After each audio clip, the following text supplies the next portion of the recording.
And I think Chris has warmed us up nicely for Lisa's session. I know there's been a lot of excitement about this one, engaging virtual brainstorming activities. I've had a little peek at what she's been doing, and it's going to be super, super fun. So Lisa, engage us. Please. Okay.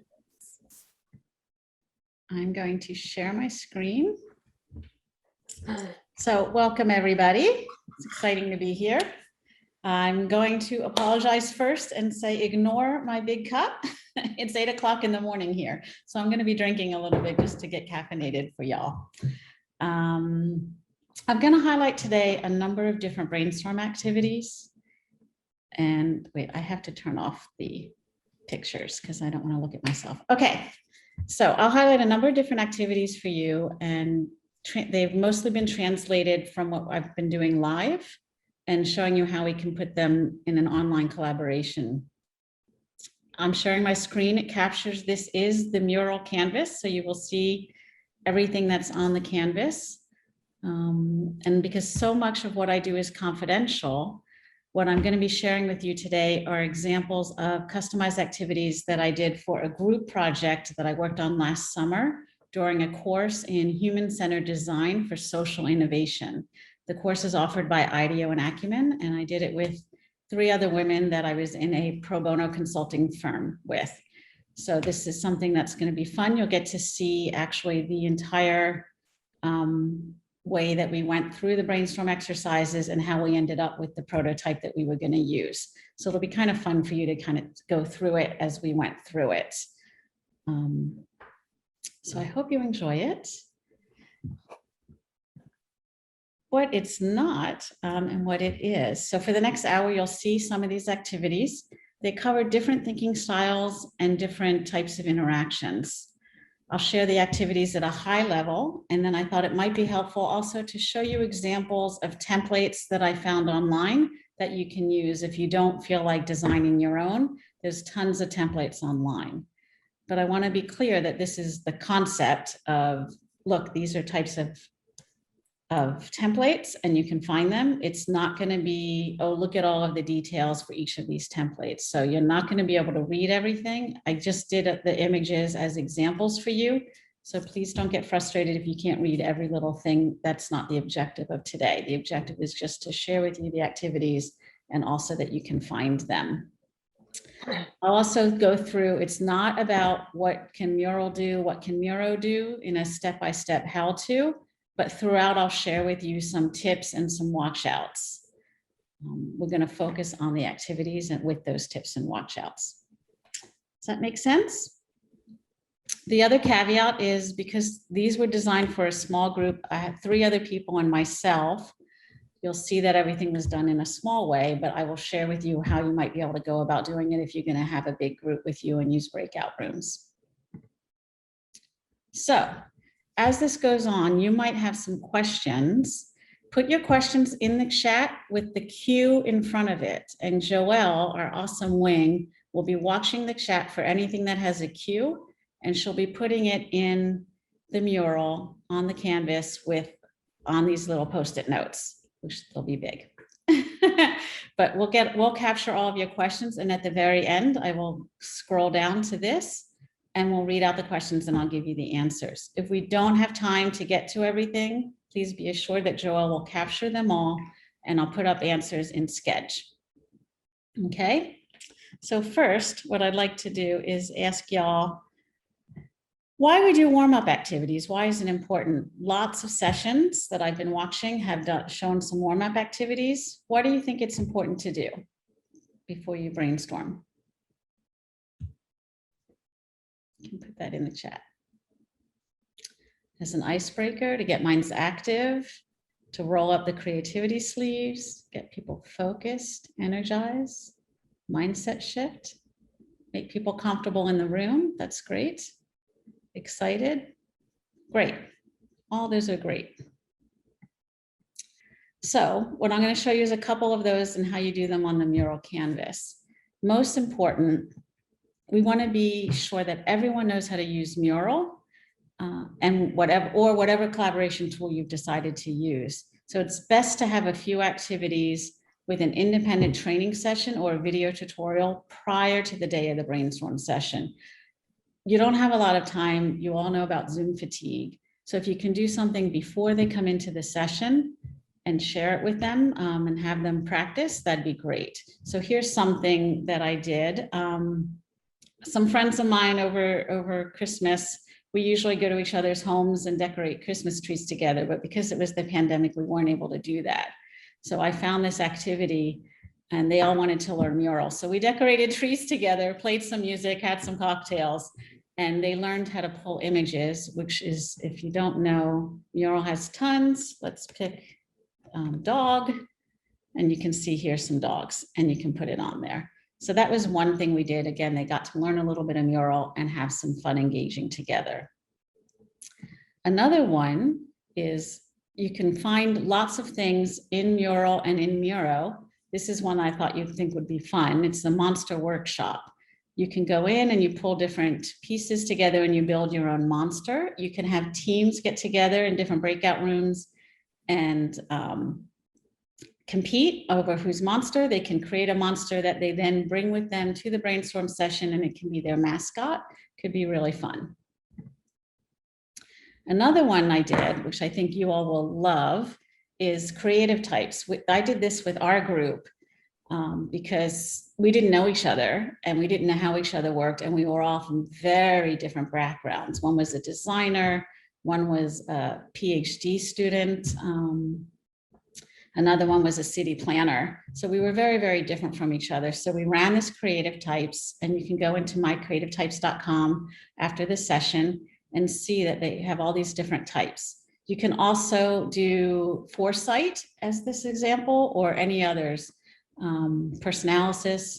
And what I wanted them to do, besides understanding their creative type, is learn how to make Post-it notes and text boxes and answers. So I put a couple questions in there, and they had to go find the Post-it note and they had to find the text box so that they would know how to use that on mural. And just one last one, if you want to use it for pre-work, this is for our project. We needed to know where the college women were going, as you'll understand why later. But this also got them to pull images, but in a way that took from the qualitative research that we did, and they leveraged their insights and created this card. So it's different ways to do it. So once you have that and they know how to do mural or Miro, they thought about some of their insights, they did some pre-work, or they created a fun little mascot, you want to pull them in and run your brainstorm session. Before you run your brainstorm session, you want to pre-design your canvas. So I'm just showing you very far out view. This is the entire canvas. I have all of the brainstorm exercises on here. I have a space for clustering for once we vote and pick the top ideas, they can cluster the ideas. And then once we have the clusters, we can vote again on which areas we want to pursue. Now, this is on a blank white canvas, but you can get a lot more fun. I found this one to show you in the Miroverse. Miro has templates in Miro, and then they also have this Miroverse where lots of people contribute what they've been doing. And I thought this one was kind of fun. It's the ideation space. So you pull out and see that, and then when you zoom in, you're on each different area. So that's something fun. So you can always be creative in whatever you do. Just like you were in a room leading a brainstorm session with your big white Post-its, you're going to want to show the guidelines at the beginning of your session and go through them, talk through them. You also want to make sure that you have your challenge statement. Very important. You always want to make sure that they can see that. So for us, our challenge statement was, how might we help women in college to pivot with voice and action in the moments of harassment so that they can avoid harm? Again, this was a social innovation course. The other thing I just want to point out quickly is at the start, you also want to do Zoom tips, how you virtual collaboration tips, and also some guidelines for virtual collaboration. Because this is a brainstorming one, we're not going to get into that now, but I just want to point out that that's important to do at the beginning. Beth does a great job of that when she took at the very beginning of CPSI, when she took everyone through how to do everything. was great. The other thing you want to make sure to do is use the outline feature, which is here. And I will show you mine for a second. You get a sneak peek. So all along I've been zooming in by just hitting the outline. And in the outline feature, you want to put what the instructions are. So you want to hide some sections and you want to reveal them when ready, so that if someone does have access to the board and they move around, you don't want them to see what's coming. So you hide everything.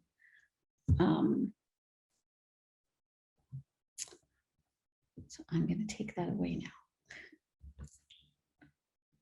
The other thing that's really cool is they have these facilitator superpowers. Again, I'm not going to go into the details, but it's something important to know and to look for if this is something you're going to be doing.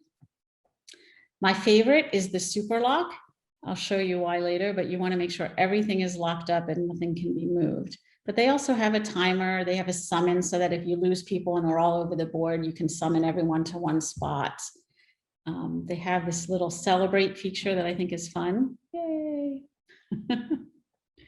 And other things.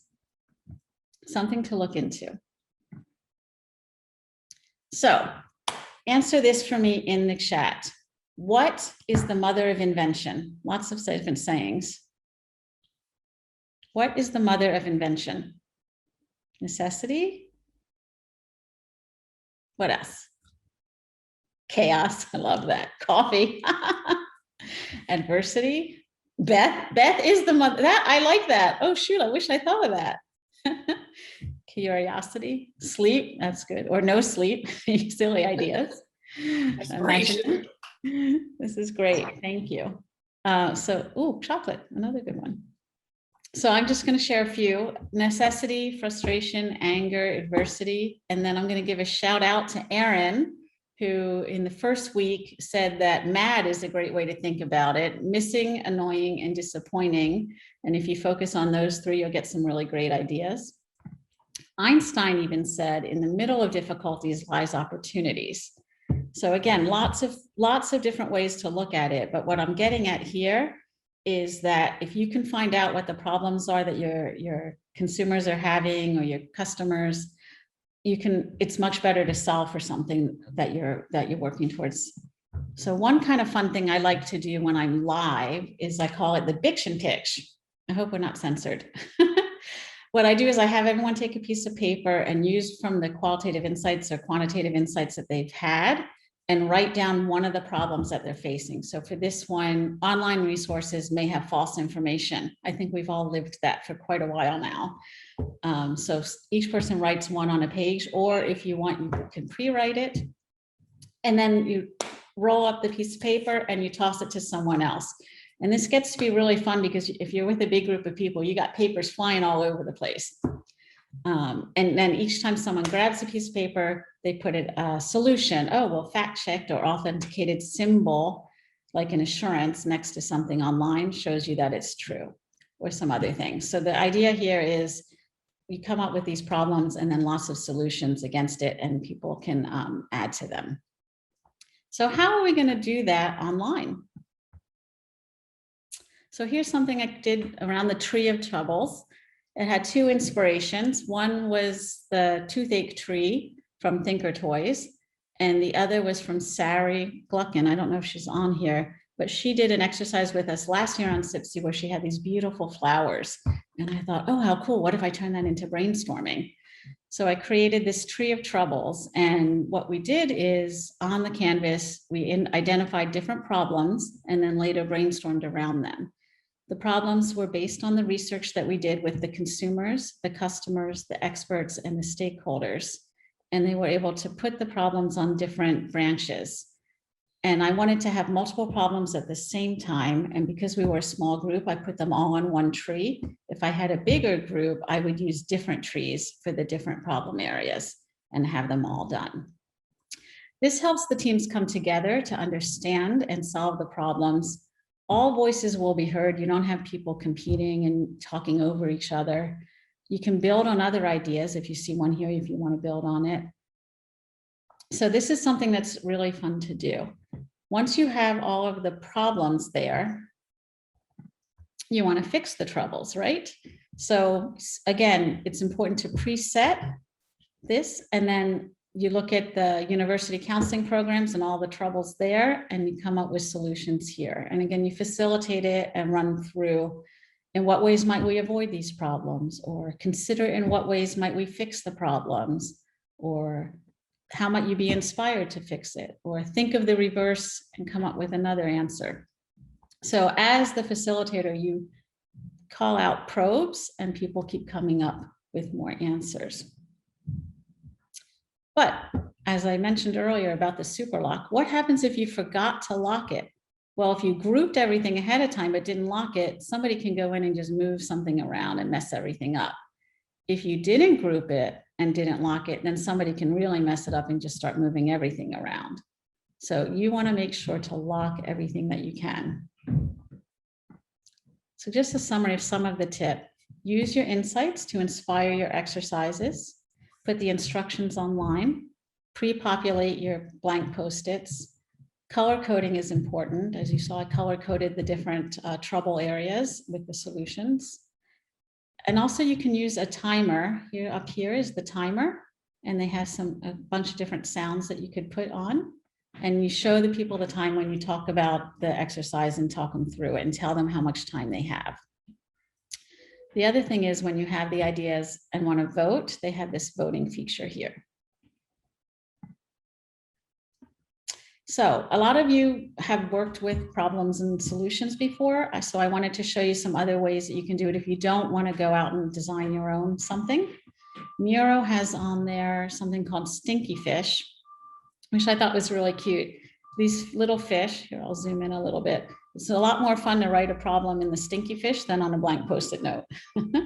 And what is nice about Miro is with these different exercises, they help all of the instructions for you. Also, I'm sure a lot of us have used this from CPSI before, the fishbone activity, which goes into even more depth with what the problems are. You go to the problem and then what's the root of that problem and what's the root of that problem. Both Mural and Miro have these fishbone activities available for you. So again, there's lots to choose from.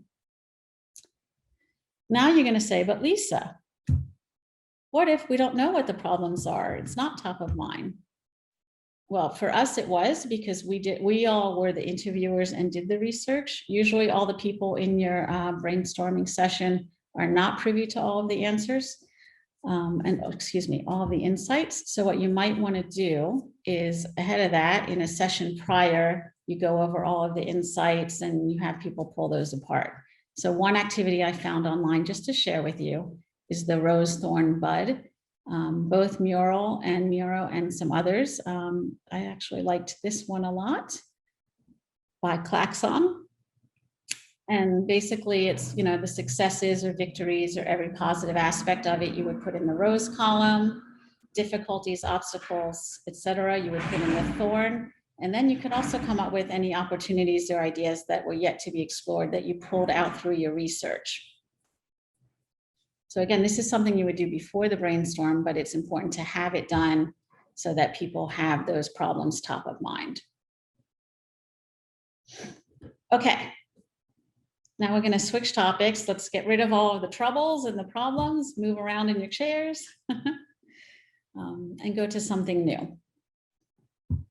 Round robin brainstorming. I think because this is CPSI, most people know about round robin brainstorming. It's a collective approach. It helps improve how teams come together. It's iterative, so people can build on each other's ideas and come up with even more ideas without being influenced by others. And if you're going to have large groups, you want to send different things, different challenges to different breakout sessions.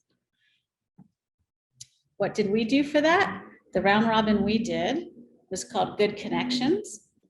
And we learned from the survey that women 18 to 26 years old would go to their mothers, their friends, or their trusted professionals for advice about difficult situations. So what we want to do is come up with ideas for that. So in what ways would they like to interact with the mother, and what kind of tools could we use for that, etc.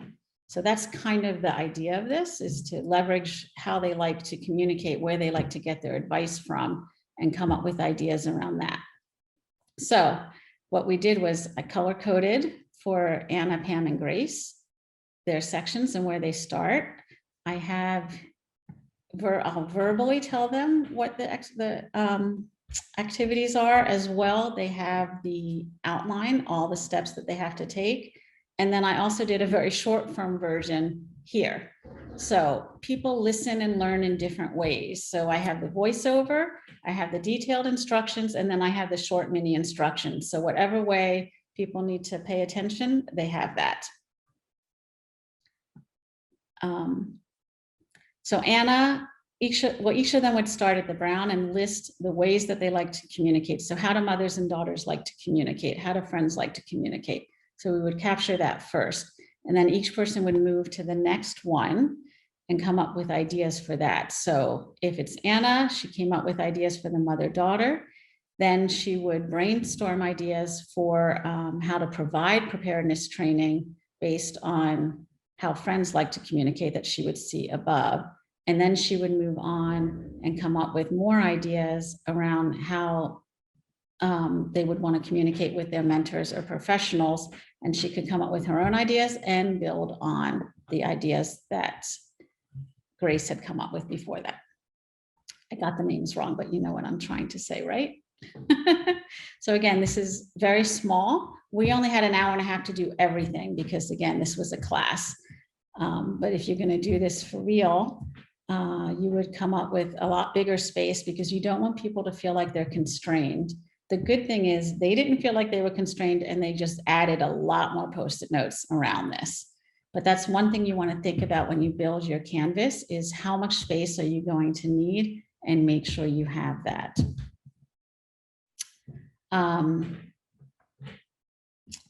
If you like to do round robins, but again, don't want to create your own, I found these templates to share with you. This one's on Mural, and this one is on another one called Concept Board. What I did for you also is I put all of the resources in one place, and I'll show you that later, and I'll post it on Sketch, or you can take a screenshot of all of the resources at once, just so you don't have to worry about getting everything now. So again, more round robin templates. And you can find them and also add to them and add some decor if you want, or design, or you can create your own. So that's the round robin. It's an individual and group exercise. Someone's asking, it's both. So for consumer personas, because this was a human-centered design focus, we wanted to make sure that all of the ideas that we create are coming from consumer insights. As well, we wanted to understand who these consumers are. I suggest doing that for any brainstorm that you're having. So if you're doing something based on a consumer persona, just quickly, in case some people haven't worked with personas, it's better because you want to understand really deeply who this consumer is so that you can do their needs, their challenges, their behaviors, their attitudes, so that you can actually design specifically for them. There is a persona template. Actually, there are tons of persona templates on Mural and on Miro and lots of other sources. So you're not going to have a challenge with that.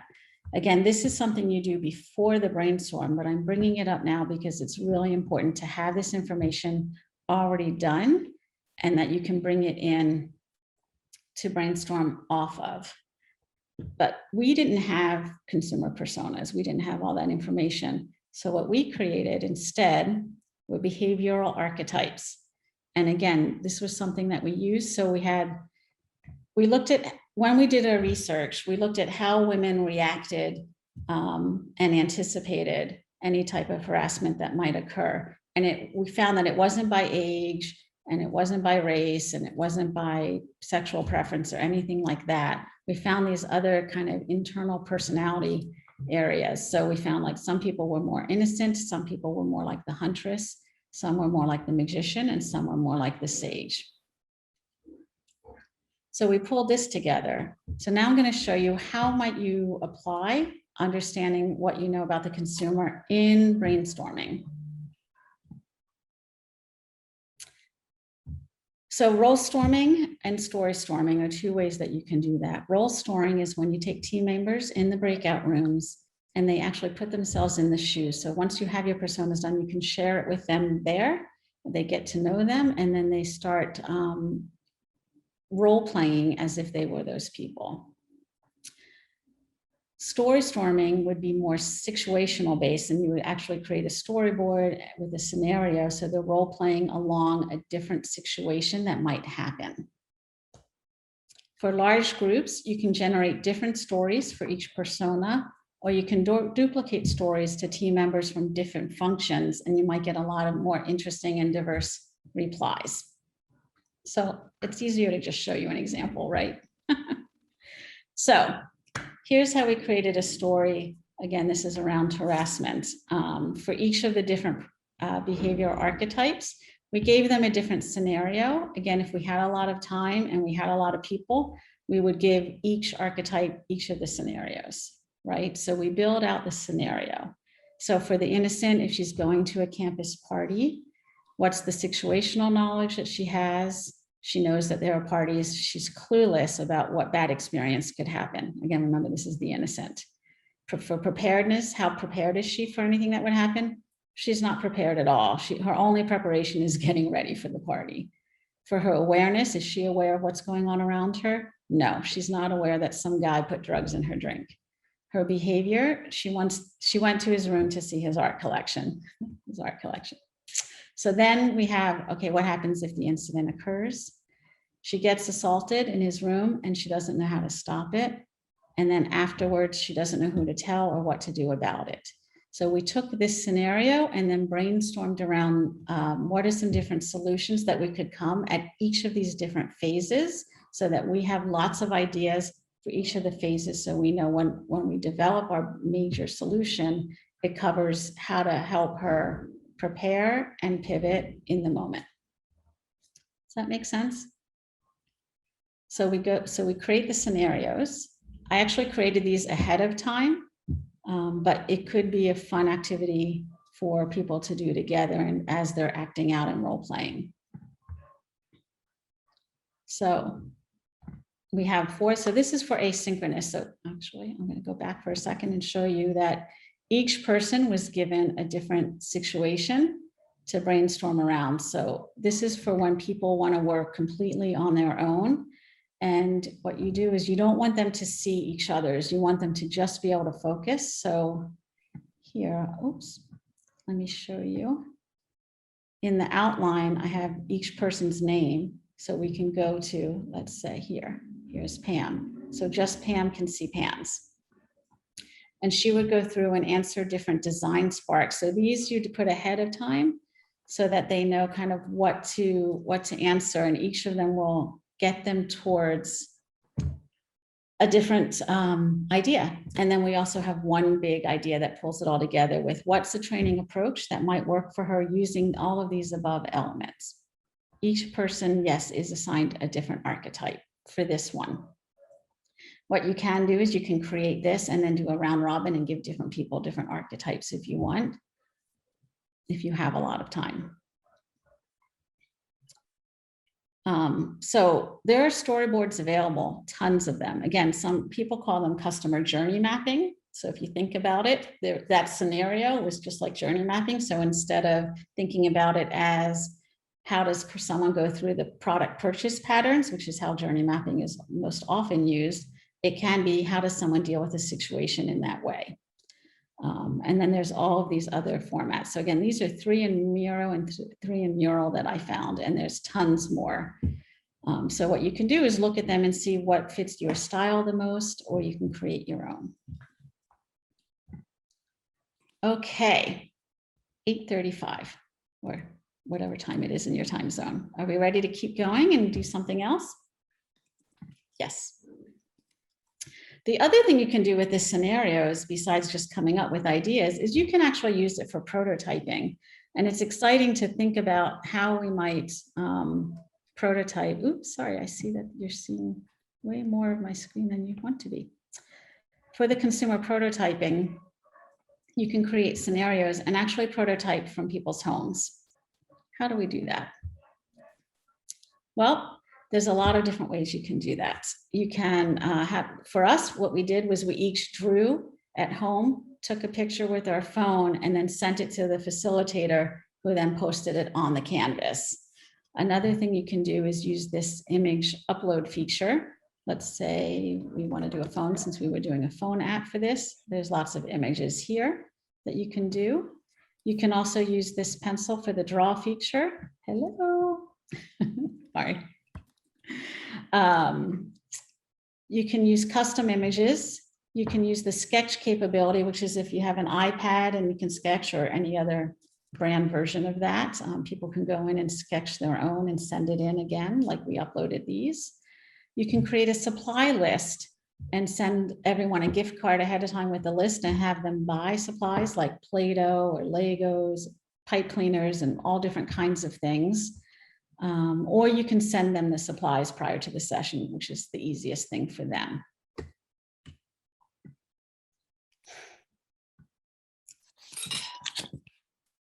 So how did we use it? So we ended up actually doing our prototype with the app. And then we can see one of our people was a designer. And what she did was she showed the scenario and how it happens without our app, and then the scenario and what happens with our app. And she created it for 2 different scenarios, since we had brainstormed so many of them. It was really fun to do. And then this is something that we used when we had to do our pitch. So brainstorming on a canvas can be more than just product ideas. You can also use it for marketing ideas. So if you think about it, let's go back to the warm-up that we did on where might we find college women. There was a purpose to it, not just something fun. Once they had all created this, then what we could do is talk about, well, now that we have our app, or how do we, even if it wasn't our app, how can we help women prepare in the moment for any type of harassment? How might they pivot? What can we do for them? How do we communicate with them? So this is something that we could do fun. I think a lot of you might have used those bingo cards and had people brainstorm from that, where it's all about chance. So you can do it a couple ways. As a facilitator, you can just call it out and say, you 3, and everyone would go to you 3 and see, oh, they're walking the hallways in school. Come up with ideas on how we might reach them and market to them, communicate with them in the hallways of school, and people would go in and put ideas down.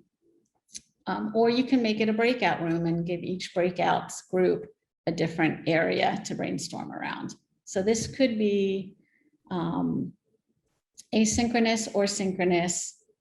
You could even, if it's a small enough group, you can even have them call out, while you're live, and the facilitator type the answer. So that way you get some more energy and people talking and interacting with each other. And it could be fun. They could make up things to laugh at too. So you could do a lot of different ways of doing it. And we found something, I think you'll think this is cool. I wanted to just share it with you. Found this in South Florida, but I found different versions of this in many different cities.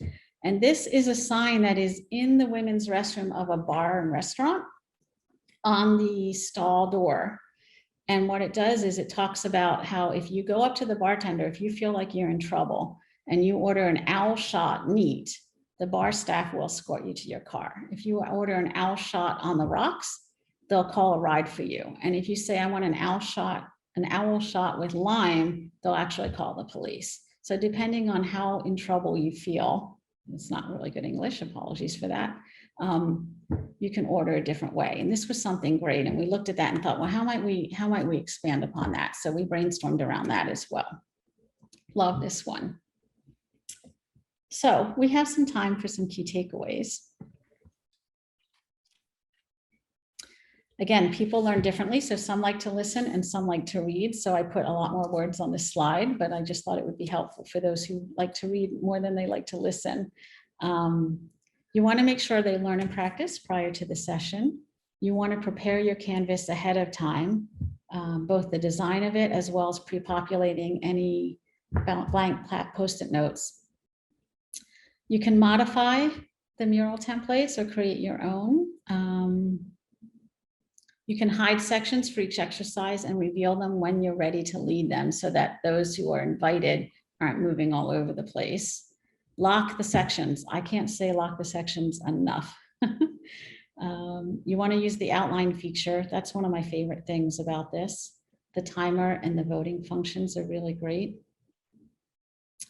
Display the assignment, the challenge statement, and the brainstorm guidelines on the canvas. If there's a way to have it so that it shows, or you can frequently go back to it, that's really helpful. If you send people off on a break, when they come back, you want to go over the guidelines again. Zoom works well and it's integrated with Mural. If you're going to have people talking all at the same time, think about how you're going to manage that ahead of time. Are you going to have people raise their hands? Or are you going to call on them? Are you going to have control of the mute? Definitely use breakout rooms for larger groups. And then one cool thing I did was Otter AI goes with Zoom. It integrates and it's free. If you want free transcription of it, paid voice also enables more voice with transcription. So let's say you have a lot of people talking and you're not able to type fast enough. They're not actually going in and typing. If you have the recording on, like we do now, it can automatically transcribe for you, and you have that as well. So that way you catch all of the ideas. What are some watchouts? Consider how the content might inspire a variety of exercises to use on the canvas. So again, a lot of people in the very beginning of the pandemic were just pulling grids and putting everything in grids, but that's not the best way to do it. Think about what is the content of the brainstorm exercise and how can you make it fun? So like I did for the round robin, it's a circular activity. I put it in circles. And again, they probably didn't know I did that, but it was kind of fun. For me, at least. But think about how might you use like the tree of troubles, and I used a tree. So think about how you can be inspired and make it more creative and fun to do. Because again, when you have people like us alone in a room on Zoom, you don't get that same kind of energy on the canvas. So you want to think of all the different ways you can do that. Music is another way to include. You want to make sure you separate activities into different provocations and allow enough space to answer. So when you have a lot of different types of questions that you might ask, like the different probes I called out earlier, you might want to have those separately, right? So if you're not going to be calling them out and you just want them to work through it on Zoom, don't put 3 questions and then have Post-it notes. You want to put one question with notes, another question with notes, another question with notes, so people can change their mindset along the way. And as CPSI teaches us, use the open phrasing. How might we? Especially if you're probing, referring back to something like, how might the innocent do this, instead of how does an innocent do this? It changes the whole way people will answer. So just quickly, some of the ways that people approach collaboration, think about it. How many people are going to be participating? How many are going to be working together? And how do you want to rotate that? You want to do some solo, some pairs, some groups, and something with everyone, if you can. So that way people get different experiences, and also people's thinking styles come out differently. You want to think about the amount of space you need. You want to think about the need for organization. Do you need to color code, or do you need to have shapes code, or do you want participants to be able to have the freedom of choice to do it? Think about how you want to time the exercise, and you always want to give a countdown warning. Don't think that you can say, hey, you have 5 minutes, put on the timer and walk away. You really want to be there at least to say 1 minute left, 30 seconds left, because people all of a sudden, if the buzzer rings, they get all upset. You want to make sure to use warm-up exercises, and you can use music during times of reflection. And you want to watch out for Zoom fatigue. So think about using shorter sessions over multiple days versus a full day or even 4 hours. That's just too much. It's a hard thing to do, because when you're doing it live, you want to capture everyone and keep the momentum going. But on Zoom, it just doesn't work that way. So you might want to do a couple days in a row, all at the same time, so people have a pattern like that.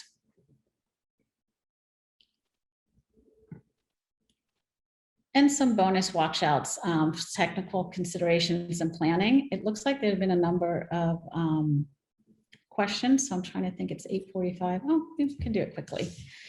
So some technical considerations are just like with everything you do with Zoom or any other platform, do a test prior to the session so you can start on time. You can do that with the pre-work.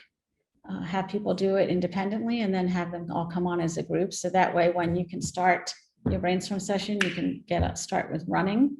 Have a backup plan in case of technical difficulties, like we talked before this session with Joelle and Beth, in case I lost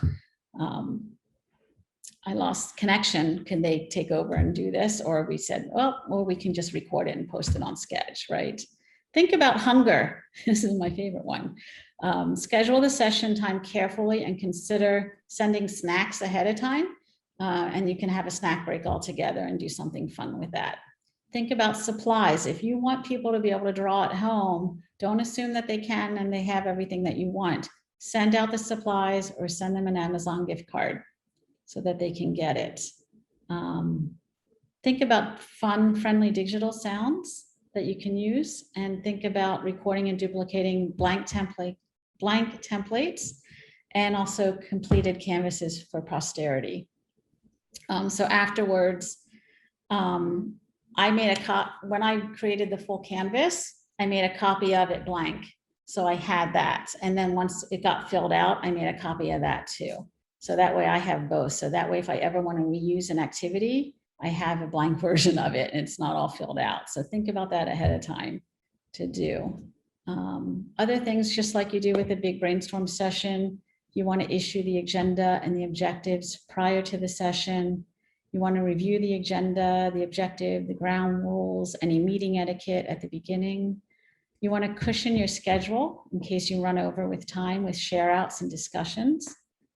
That's one thing I didn't mention earlier. When we finished a brainstorm exercise, we shared out our ideas and talked about them. That's really important to do. You want to make sure everyone stays engaged. It's not all just silent brainstorming on the canvas.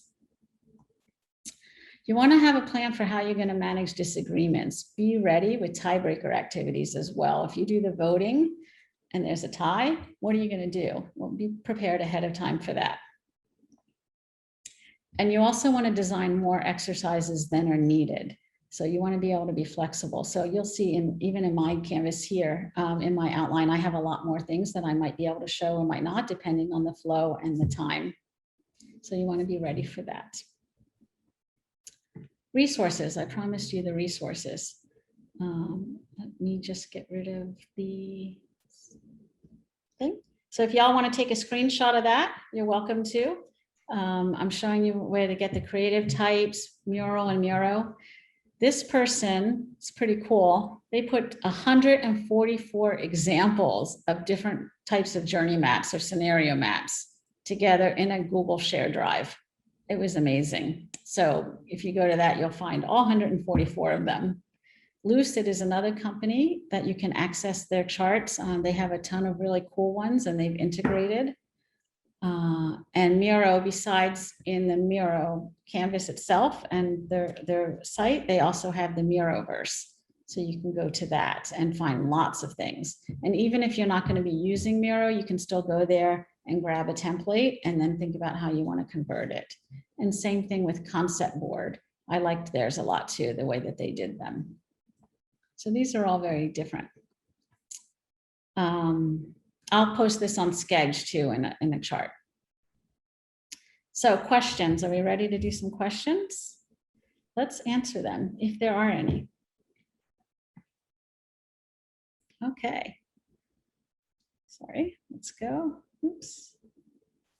Can you say more about using insights to inspire exercises? I could probably talk for a semester about using insights to inspire exercises. I'm not sure. Can you put in the chat exactly what you're looking for? Because most exercises should be designed around how do you leverage an insight. When you say insight, I guess is the question too. Like when you say insight, do you mean consumer insight? Like what's the insight? Yes. Well, it can be from a consumer, it could be from a stakeholder, it can be from an expert. It could be from a customer. So if you've done any type of qualitative or quantitative research, the answers you get from that can inspire not just the design of your solution, but also the exercise that you're doing. Does that make sense? So like, I'll give you an example. So like the pre-work that I did with where do we find women? And then I made it in like a bingo card with where do you find that and how do you find the, the I'm sorry, it's so early here, F2, you're looking for what that is as well. So I tried to put a little bit of that thinking into the exercises. Thank you. Curious more about those probes that you chose. Which activity was that? That's me. That was more in general. You have specific ways of reframing questions, and it's more on the sort of the art of facilitation. But I was wondering if you mind providing a couple more examples or speaking more to that. Okay. Can I come back to that? Sure. That can be a little bit long, and if not, I'm going to put my email address here. So that, because that feels like a longer conversation, but I'm happy to share a lot of different ways of doing that with you. Are you recommending that you ask participants to do an exercise before even coming to the session? Absolutely, yes.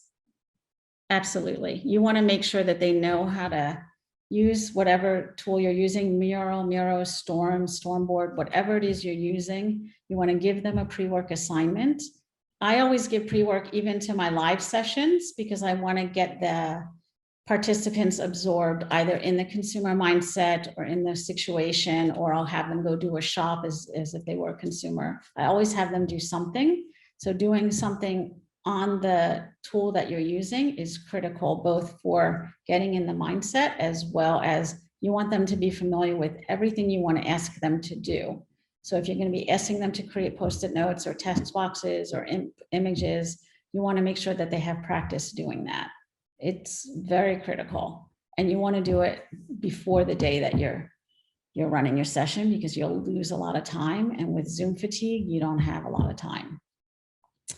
Is this an individual exercise and then is shared in the group, or is it interactive? Oh, it's both. Okay, I answered it. How do you know how much space to allow for input? That's an art. Do you just put in way more than you think you will need and give it your best guess? Yes, look, so that's what I did here, right? I didn't know how many questions would come up, but I wanted to make sure that you had enough space. But you can also, if it wasn't enough space and I just did one line, then you could have added more Post-it notes. But I tend to prefer to have more than less because it also encourages more ideas, right? And that's one of the CPSI principles is go for quantity. How do you know how much? Oh, each participant assigned to one archetype? Yes, I gave each participant one archetype for this one, but we only had 4 of us. So if you have a lot of people, you can have them get in pairs, which may be better for some. It's a good thing to understand your team members and how they like to think and act. You might want to do it solo. You might want to do a pair. For this one, I would not do a group. And then I would, if I had a lot of time and I thought this was a really good exercise, I would have different pairs, have different archetypes and go through it. Or I would give different functions and have that diversity mix, like a marketing person and an engineer or something like that. How do you feel about storms? Well, I don't have any feelings about storms. I've been asked to look into it for one of my clients. So I'll let you know when I find out. If anybody has experience with storms, I would love to talk to you because one of my clients is insisting on it and I have no experience. Deborah, where does the transcription show up or get stored? Oh, with Otter, it goes into the cloud, and you could also, it also goes into the Otter site. You can connect it with Zoom, and it will show up in your file as well. So I have, it's actually right now I have them in my Otter and in my Zoom and in the cloud. And I recorded my one-on-one interviews that I did, and some of the other girls did too, so that we could go look at the transcripts and didn't have to worry about writing everything down. And then I also recorded a lot of our conversations, especially around the voting and things like that. Is the link to access consumer maps on Google Doc available? Yes. I think I shared that. Do you need me to show you that again?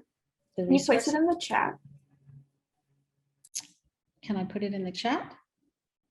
I can. Let's go to it. Thank you. Perfect. Yeah. I thought you Joelle, said, can you copy and paste that?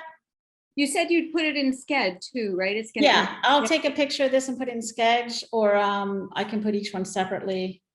I can make this a lot bigger if you need it. We have 4 minutes. Are there any other questions?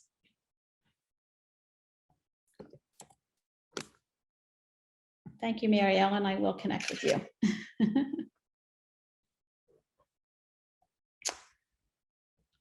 I know I shoved a lot in a little time. I was hoping for an hour and a half, but so sometimes I talk to, no, I'll correct that. Always I talk too fast so, to try to give you more. So anything else? Does anyone need anything else? Any other questions? No? I can give you 3 minutes back to your day. Lisa, thank you so much. This is awesome. So to clarify, I know Mural lets you download like a PDF. Will that be going into Sched, or is it just the different links? Of this? Yeah. Oh, well, let me show you. I come way out. Do you want like this? This is the whole canvas that we've been running through. I'm seeing lots of head nods. Okay.